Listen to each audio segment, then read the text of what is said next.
Դեռևս օրեր առաջ Երևանի Զորավոր Սուրբ Աստվածածին եկեղեցու բարավորը զարդարող որմնանկարը գրեթե անտեսանելի էր։ Հիմա, երբ այն մրի ու փոշու շերտից հատվածաբար մաքրվել է, արդեն պարզորոշ տեսանելի են պատկերներն ու գույները։ Մասնագետները վերականգնում են որմնանկարը, որը կարծում են պատկանում է Նաղաշ Հովնաթանի վրձնին։ 1679 թվականի ավերիչ երկրաշարժից հետո, երբ վերականգնվեցին Երևանի եկեղեցիները, հավանաբար դրանց որմնանկարները վստահվեցին ժամանակի ամենահայտնի վարպետին, ասում է արվեստաբան Աշխեն Ենոքյանը։ Սակայն այս մասին մենք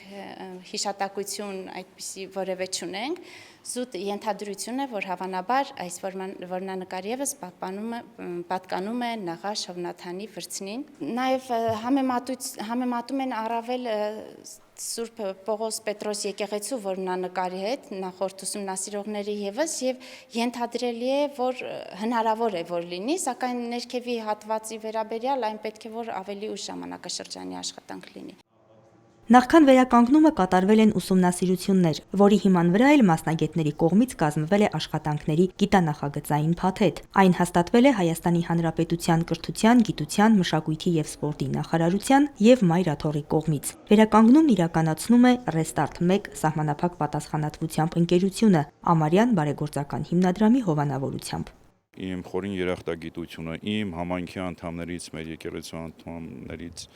փոխանցել Ամարյան բարեգործական հիմնադրամին, ովքեր ոչ միայն այս սրբապատկերի վերականգնման հովանավորներն են, արդեն 2 տարի է իրենց մեծ նվիրատվությունը եւ լուման ունեն Զորավոր եկեղեցու կյանքում եւ առավել եւս արև երեխաների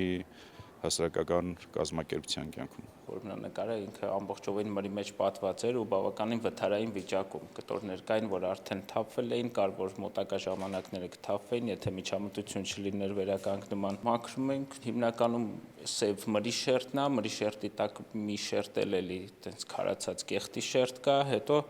մի 2 անգամ ամենակիչը եղել է վերանկարումներ, ինչ որ ռեստավրացիաներ նախկինում։ Նու մասնակի է դրանք էլ կհեռացնենք այն վայրերում, որտեղ որ օրիգինալը պահպանված է, որովհետև նախկին ժամանակներում այդքան չեն կորուստների սահմաններից դուրս չգալու կանոնը, ասենց ասած այդքան չեն պահպանել, դրանք մենք ավելի մեր օրերի նորմերին ենք համապատասխանում այդպես կորուստների։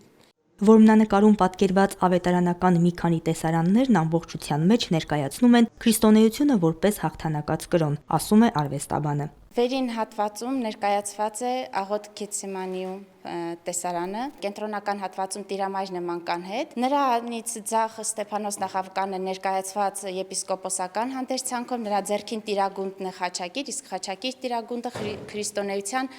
հաղթանակն է աշխարհում, իբրև աշխարհակալ կրոն է ներկայացվում քրիստոնեությունը։ Տիրամոր մյուս կողմում ներկայացված է արդեն Հովանես Մկրտիչը։ Նրա ձեռքին խաչվառն է, որը կրկին քրիստոնեության հաղթանակի ադամական մեղքից ազատվելու այդ խորհուրդն է արտահայտում։